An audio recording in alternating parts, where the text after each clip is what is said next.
aí galerinha, tudo bem? Aqui é Maria Eduarda do canal Costurando História e hoje a gente vai pra um vídeo que eu nunca fiz. Então, deixa aí nos comentários se vocês gostaram ou não, se vocês gostariam de ver com mais peças quando eu tiver tempo, disposição de fazer. Que é um sew along, que basicamente a proposta é vocês irem costurando junto comigo. Eu espero que vocês gostem. Se você gostou, curte, comenta, compartilha e bora lá pro vídeo! Então, a primeira coisa que eu fiz antes de começar a fazer tudo, né, foi fazer o molde. Esse molde usa um sistema um pouquinho diferenciado, né, para poder passar as medidas para as medidas do seu corpo. Basicamente, o que você precisa fazer é pegar a medida do seu busto ou do quadril, e no caso desse molde, a medida do busto, você mede a medida real do seu busto, e você vai vir uma planilha com vários tipos de faixinha, igual essa daí. Essas faixinhas são basicamente escalas diferentes na qual você vai transferir esse molde, que é um círculo onde você alinha e marca um ponto que pede lá no desenho aí do círculo. Aí eu viro um ligue os pontos. Depois que você marca todos os pontos necessários, você vai marcando e copiando o desenho que tá dentro do círculo. E é muito interessante. Eu nunca tinha nem visto um negócio parecido com isso daí. E eu achei muito interessante passar essa modelagem com esse método. Eu achei muito interessante mesmo. Aí chega a hora de dar aquela conferidinha básica pra ver o que é o que, né? O que as peças que você acabou de desenhar são o que. Aí, como o molde tá em francês, tem a tradução de alguns termos que você precisa saber pra poder fazer o molde. Agora eu estou fazendo a margem de costura pra poder fazer o molde. Eu já deixo já no molde, porque eu sempre me embanano na hora de recortar. Então, se eu já deixar no molde, eu tenho menos chance de esquecer a margem de costura. Então fica a dica aí pra quem é esquecido igual eu.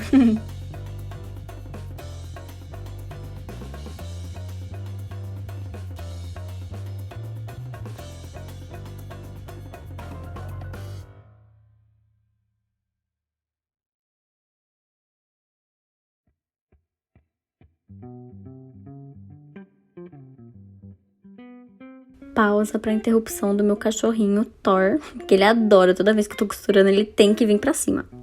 O começo desse vestido foi basicamente a definição de dias de luta, dias de luta, dias de luta. Pois é, meu povo, porque é o seguinte, a minha máquina de costura tava quebrada, então não tinha como fazer essas costuras tudo na máquina, então eu fiz o quê? Tudo na mão. E acabou que eu até esqueci de gravar uma parte, que era eu fazendo as pences. Eu gravei depois nesse tecido de paetê. E eu coloquei por aqui. Mas nesse momento eu tô fazendo a costura da parte do busto com a parte da frente.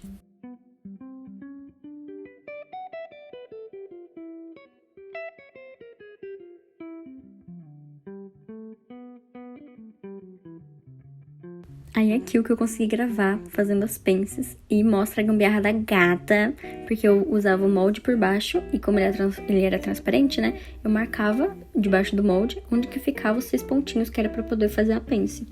Então eu só botava um alfinete e ia dobrando e vendo, fazendo certinho. Ah, e a fita que eu tava usando pra segurar era porque esse tecido ficava caindo toda hora, escorregando. Aí eu pensei, quer saber, eu vou tacar uma fita e vou botar aí, não quero nem saber. E funcionou, graças a Deus. E agilizou o processo.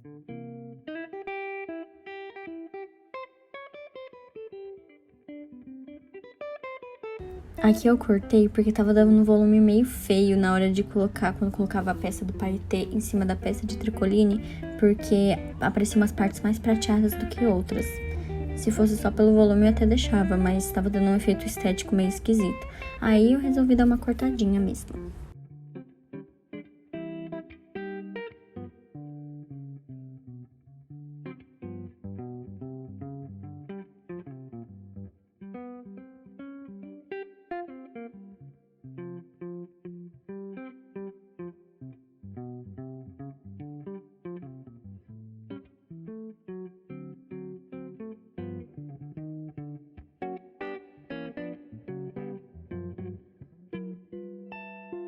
Esse daí foi outra coisa, que foi outra definição de dias de luta, viu, meu povo? Porque no molde falava pra você fazer um drapeado.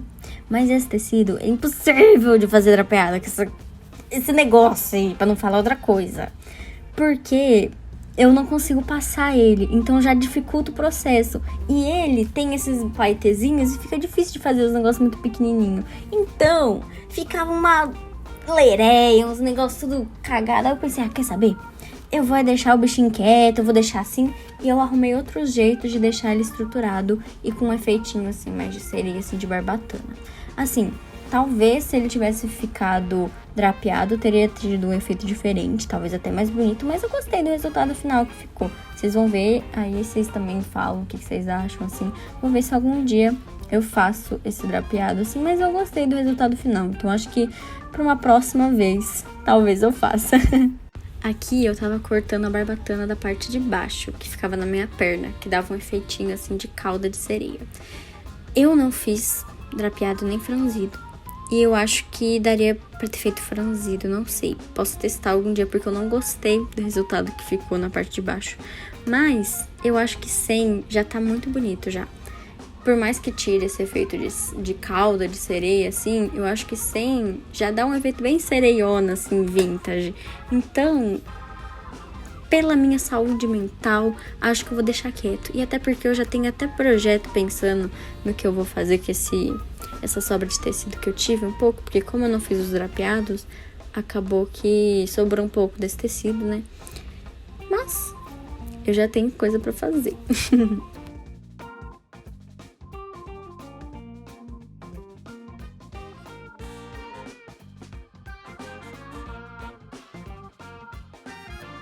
Pausa pra focar na bagunça que esse tecido faz quando corta. Socorro, Deus!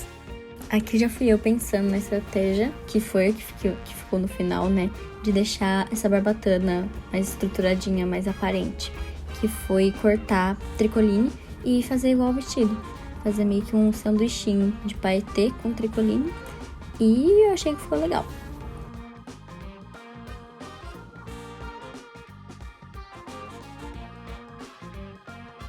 Aqui sou eu já nos dias de glória, porque a máquina de costura foi consertada. Fiz todas as costuras laterais com máquina já, mas as do busto ficaram inteiramente à mão mesmo, né? Porque eu já tinha feito e não ia desfazer, pelo amor de Deus, o trabalho que não me deu.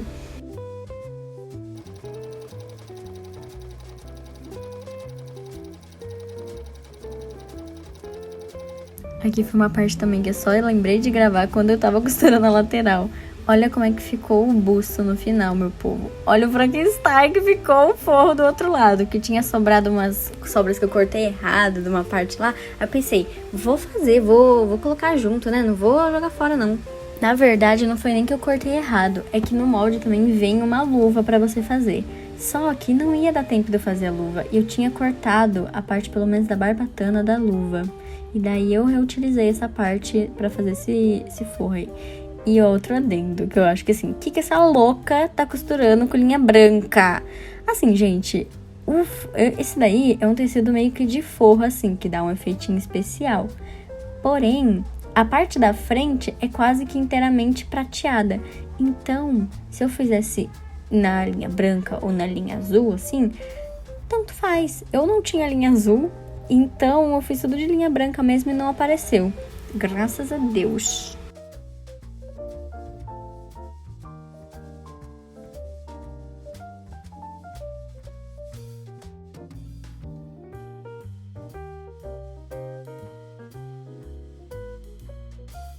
E aqui foi a primeira prova do vestido, eu já tava super feliz, porque eu pensei, nossa, tá dando certo. Só tive que arrumar um pouquinho o busto e essas barbatanas, né, que estavam xoxa, anêmica, capenga, fraca, inconsistente, mas eu já esperava, então já tinha como arrumar. Aí a parte de trás também era só falta de acabamento mesmo, e aí eu comecei a me andar achando uma gostosa, linda, maravilhosa. Esse vestido, assim, ai, só por Deus, um arraso que eu achei que ficou, viu? E olha que ainda tinha que arrumar umas coisas ainda nisso aí. Pro acabamento da parte das costas, eu comecei a fazer um viés feito do mesmo tecido que eu tava fazendo a parte de baixo, do forro e também do busto, né? Pra poder ficar um acabamento legal. Eu pensei em fazer com o paetê, mas nossa, ia me arranhar inteira. E esse daí, como já era uma das cores do vestido, eu achei que ficou válido e achei que ficou bonito. Eu tava fazendo enquanto eu colocava no vestido.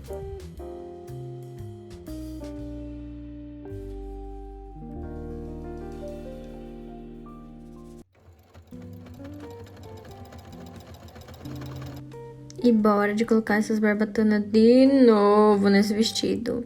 Mas faz parte, né? Se você quer que o negócio fique bem feito, você tem que ter paciência pra arrumar quantas vezes for necessário, né? Aí chegou a hora de fazer o acabamento da parte das costas. Eu já tinha feito dos lados e agora para poder fazer a barra só precisava fazer isso. Então imagina a minha animação que já estava chegando no fim esse projeto.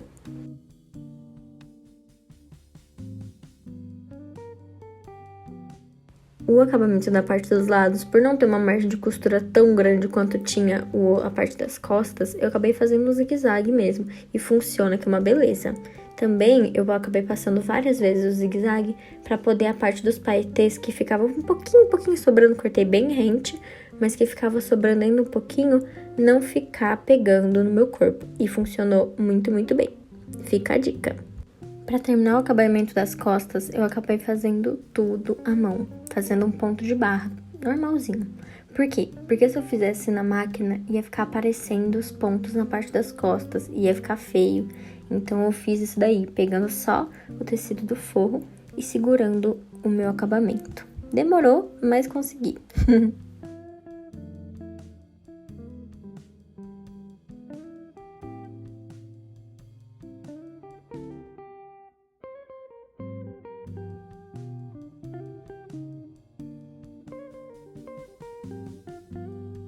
Aqui eu tava colocando a parte da cauda da sereia por desencargo de consciência. Por quê? Porque eu tinha gostado muito já do comprimento que ele tava.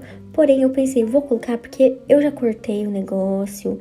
Eu vou ver como é que fica. Vai que acaba que fica melhor. Mas eu tava com um sentimento que não ia dar tanto certo. Principalmente por ele não estar franzido. Mas, vamos ver se no futuro. Mas eu gostei muito do jeito que ficou, do comprimento que ficou. Então, acho que eu vou deixar assim mesmo. E a prova final do vestido! Olha só! Vou confessar que eu achei assim, que ficou parecendo uma lulinha, essas barbataninhas assim. Mas dá um efeito aquático e foco no meu cachorro ali atrás. Eu gostei, deu um efeito aquático assim, bem barbatana de sereia. Eu achei que ficou conceito. E rufem os tambores, porque o resultado final tá aqui! Olha esse close! Eu fiquei tão feliz que eu consegui trabalhar com um método completamente diferente do que eu tava acostumada.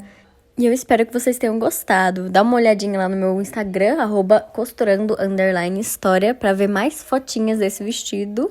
E se você gostou, curte, comenta, compartilha pra todo mundo.